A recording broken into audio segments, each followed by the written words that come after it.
یہودی اونٹ کا گوشت نہیں کھاتے تھے، پھر وہ اسلام میں داخل ہوئے، انہوں نے سوچا کہ اگر ہم نہ کھائیں تو کیا ہوگا۔ جیسے کہ ہمارے بہت سے مسلمان اس وقت ایسے ہو گئے جو کہتے ہیں اگر بڑے کا گوشت نہ کھائیں تو کیا حرج ہے۔ یہ ہے مرض۔ میں نے دیہاتوں میں ایسے مسلمان دیکھے ہیں جو غیر مسلموں کی صحبت کے اثر سے کہتے ہیں کہ ہم بڑے کا گوشت نہیں کھاتے۔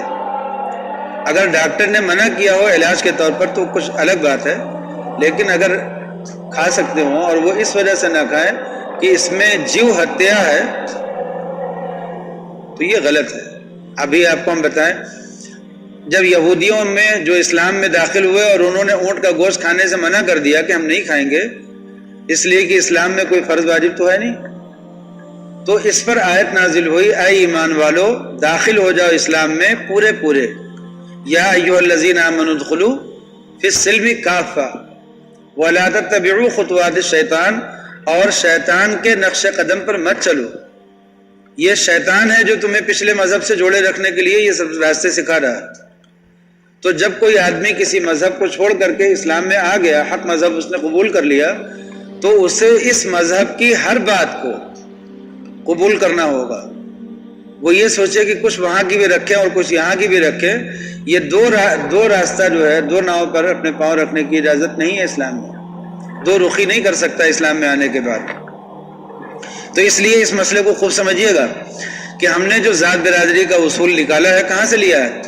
اپنے پڑوسیوں سے لے لیا، وہاں سے اسلام میں داخل تو ہو گئے لیکن اسلام کے پورے اثرات اپنے اندر نہیں منتقل کیے، کچھ وہاں کی چیز باقی رہنے دی، انہی میں سے یہ ذات برادری کی تحقیر کا نظام ہے۔ اسلام میں تحقیر کا نظام نہیں ہے۔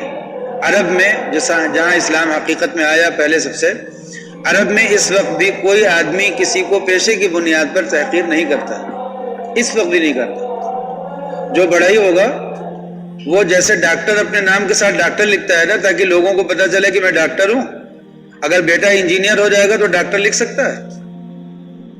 بیٹا انجینئر بن گیا تو وہ اپنے نام کے آگے انجینئر لکھے گا، اور اس کا ایک بھائی جو ہے وہ وکیل بن گیا تو وکیل لکھے گا۔ ایسے ہی عرب میں اگر کوئی آدمی بڑھئی ہے تو وہ اپنے نام کے آگے جو بورڈ لگاتا ہے اپنے مکان پر وہ نجار لکھ دیتا ہے کہ ہم فلاں نجار ہے۔ وہ بڑھئی ہونے کو ذرا بھی تحقیر نہ اپنے لیے سمجھتا ہے نہ دوسرے لوگ اس کو تحقیر سے دیکھتے ہیں۔ پیشہ ہے بھائی، ایک صنعت ہے، ایک کام ہے، اس کام کی بنیاد پر ایک انسان کی تحقیر کیسے ہو جائے گی؟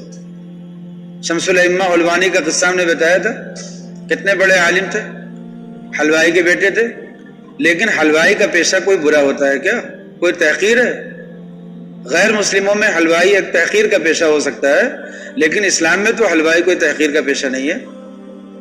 تحقیر کا پیشہ وہی ہو سکتا ہے جس کے اندر گندگی ہو، جس کے اندر بد اخلاقی ہو، یعنی اس پیشے کے لوازم میں سے ہو کہ بد اخلاق ہو جائے آدمی۔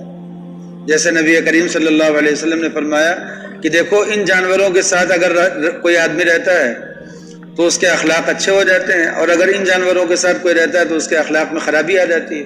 تو اس کا مطلب یہ ہے کہ کچھ جانور ایسے ہوتے ہیں جن کے ساتھ رہنے سہنے سے آدمی کے اخلاق خراب ہو جاتے ہیں۔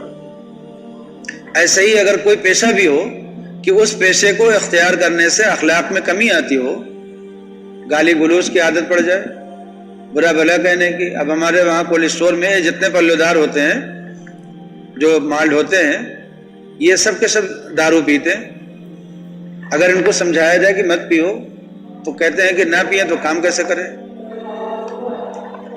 یہاں ہمارے وہاں جو آئے بہار سے کاریگر آئے کام کرنے کے لیے تو مسلمان تھے سب کے ساتھ، ان کو جب بٹھال کر کے ہم نے بات کی، ہم نے کہا کہ دیکھو یہ جو مزدوری کرتے ہو کماتے ہو یہ سب دنیا میں استعمال کرو گے تم بھی اور تمہارے بچے بھی، آخرت میں کیا فائدہ ہوگا اس کا؟ آخرت تمہاری تاریخ ہے یا روشن ہے؟ باتیں کی بہرحال سب کے آنکھوں میں آنسو آ گئے۔ ہم نے کہا دیکھو تم لوگ پاک رہتے ہو دن بھر اس لیے کہ وہ 2 مرتبہ نہاتے تھے، ان کا کام ہی ایسا تھا کہ محنت مزدوری کرتے تھے، مالڈ ہوتے تھے، اس کے بعد آ کر کے نہاتے تھے۔ تو ہم نے کہا تم لوگ نہاتے ہو 2 مرتبہ تو بالکل پاک رہتے ہو، اور محنت اتنی زیادہ کرتے ہو کہ اگر اس کے سامنے 4 رکعت نماز کی محنت دیکھی جائے تو کچھ بھی نہیں ہے۔ تو ہم نے کہا جو اتنی محنت کرتا ہے وہ 4 رکعت نماز کیوں نہیں پڑھ سکتا آسانی کے ساتھ؟ تو اب اگر تم پاک بھی رہتے ہو اور 5 وقت کی نماز بھی پڑھ لیا کرو اور اس کے ساتھ ہی محنت مزدوری کرو تو دنیا میں اپنے بچوں کو کھلا پلا بھی لوگے اور آخرت میں جب جاؤ گے تو وہاں بہت اونچا درجہ ملے گا۔ یہ بات ان کو سمجھائی گئی تو ان کے آنکھوں میں آنسو آ گئے۔ لیکن آپ دیکھیے کہ جو جس طرح کا پیشہ لوگ کرتے ہیں اسی طرح کی طبیعت ان کی بن جاتی ہے۔ تو اگر کوئی آدمی مہتر کا پیشہ کرتا ہو اور ہر وقت اس کا گندگی کے ساتھ ساتھ ہو، کوئی آدمی اسی طرح کا کاروبار کرتا ہو، چمڑے کا کاروبار کرتا ہو، چمڑے کو دھلاتا ہو، سکھاتا ہو، اس کا اسی طرح کا پیشہ ہو، تو ظاہر سی بات ہے کہ جس وقت وہ چمڑے کا کاروبار کر رہا ہے اس وقت اس کے گھر میں بدبو بھی رہے گی۔ قصہ مشہور ہے کہ ایک عطر فروش کی بیٹی کا رشتہ ہو گیا ایک چمڑے کے کاروبار والے کے وہاں۔ جب وہ لڑکی گئی وہاں تو دیکھا کہ ہر وقت مکان میں بدبو آتی تھی، گھبرا گئی۔ اس نے کبھی ایسا ماحول دیکھا نہیں تھا اپنے گھر میں، گھبرا گئی۔ اس نے کہا کہ بس وہ ہر وقت ناک پہ انگلی رکھے رہتی تھی کہ اتنا گندا مکان، مطلب اتنی بدبو، صفائی ستھرائی سب ہونے کے باوجود مکان میں بدبو بہت رہا کرتی تھی، اس لیے کہ جہاں پر چمڑا سکھایا جاتا ہو، چمڑا جو ہے دباغت دی جاتی ہو، وہاں کیا ہوگا۔ کچھ دنوں کے بعد ساس بہو میں کوئی تکرار ہو رہی تھی تو اس لڑکی نے کہا کہ ارے تم دیکھو کہ تمہارا گھر اتنا بدبو کیا کرتا تھا، ہمارے آنے سے ساری بدبو ختم ہو گئی اس گھر کی۔ تو ساس نے کہا کہ بدبو نہیں ختم ہوئی ہے، تو اس ماحول کی عادی ہو گئی ہے۔ اس نے کہا کہ اس مکان کی بدبو تھوڑی ختم ہو گئی ہے، چمڑے کا کاروبار اب بھی ہو رہا، لیکن پہلے تو اس مکان میں رہتی تھی اور اب اس مکان میں رہنے لگی تو عادی ہو گئی، جس سے ہم لوگ عادی ہو گئے۔ جیسے ہم لوگ اپنی مثال بھی دے سکتے ہیں کہ ہم تمام مسلمانوں کو بہت سے امراض کے ساتھ رہ رہے ہیں اور اپنے آپ کو مسلمان بھی کہتے ہیں، بہت سے لوگ اپنے آپ کو نیک بھی سمجھتے ہیں۔ حضرت سفیان ثوری رحمۃ اللہ علیہ نے دور اول میں یہ بات فرمائی تھی۔ انہوں نے فرمایا تھا کہ صحابہ کو کیا پوچھتے ہو، اگر وہ تمہارا حال دیکھ لیتے تو وہ تمہیں کافر کہتے کہ یہ مسلمان ہے ہی نہیں، اور اگر تم ان کو دیکھ لیتے تو تم ان کو پاگل کہتے۔ وہ جس طرح سے آخرت کے لیے دیوانے تھے تو تم ان کو دیکھتے تو پاگل ہی کہتے ہر بات میں وہی بات، جنت کی بات، آخرت کی بات، اور وہ تمہیں جس طرح سے دیکھتے اگر موجودہ حالت میں کہ غفلت کی زندگی گزر رہی ہے تو کہتے کہ ان کا اسلام سے کیا تعلق ہے۔ تو حضرت سفیان ثوری نے دور اول کے مسلمانوں کو مخاطب کر کے فرمایا تھا کہ اگر صحابہ تمہیں دیکھتے تو کافر کہتے اور تم انہیں دیکھتے تو پاگل کہتے، تو آپ تصور کر سکتے ہیں کہ اگر موجودہ معاشرے میں صحابہ ہمیں دیکھیں تو ہم لوگ کہاں پر ہیں۔ اس معاشرے سے اس معاشرے کی نسبت بہت دور ہو چکی ہے۔ اسی لیے نبی کریم صلی اللہ علیہ وسلم نے فرمایا کہ خیر القرون قرنی، سب سے عمدہ زمانہ تو میرا زمانہ ہے، اس لیے کہ آپ نے فرمایا کہ جاہلیت کی جتنی بیماریاں ہیں سب نکل چکی ہیں تمہارے اندر سے۔ پھر آپ نے فرمایا کہ جتنا تم مجھ سے دور ہوتے جاؤ گے وہ زمانہ جو ہے خراب ہوتا چلا جائے گا۔ زمانہ نہیں خراب ہوتا، کیا خراب ہوتا ہے؟ اس زمانے میں جو رہنے والے لوگ ہیں وہ خراب ہوتے رہتے ہیں۔ خرابی کیا ہوتی ہے؟ حق پرستی سے دور ہونا، باطل پرستی کے قریب ہونا۔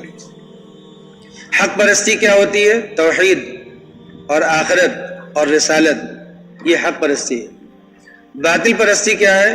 ان سب سے غافل ہو کر کے اپنی زندگی گزارنا، توحید سے غافل ہو جائے، آخرت سے غافل ہو جائے، رسالت سے غافل ہو جائے، سنت کا طریقہ چھوڑ دے اور زندگی کو اس لیے گزارے کہ ہمیں زندہ ہی رہنا ہے، کبھی مرنا نہیں ہے، اسی کو کہتے ہیں باطل پرستی۔ تو جو زمانہ نبی کریم صلی اللہ علیہ وسلم کے دور سے قریب ہے اس زمانے میں زیادہ تر مسلمان آخرت کے بندے تھے، اور اس دور میں زیادہ تر مسلمان دنیا کے بندے ہیں، آخرت کے بندے بہت کم ہیں۔ بہت سے لوگ ایسے بھی ہیں کہ جو بظاہر دیندار ہیں لیکن ان کی بھی دینداری حقیقت میں اپنی جاہ کے لیے ہے یا دنیا ہی کے لیے ہے۔ آخرت کے بندے بہت کم ہیں، اور جب آخرت کے بندے کم ہو جائیں معاشرے میں تو مسلمانوں کو بحیثیت مجموعی کامیابی کی امید بھی بہت کم ہو جاتی ہے، اس لیے کہ کامیابی کا مدار تو اس پر تھا کہ اللہ کے کچھ بندے آخرت کے ہو جائے، اگر کچھ ہو جائے تو بھی کامیابی ہو جائے گی۔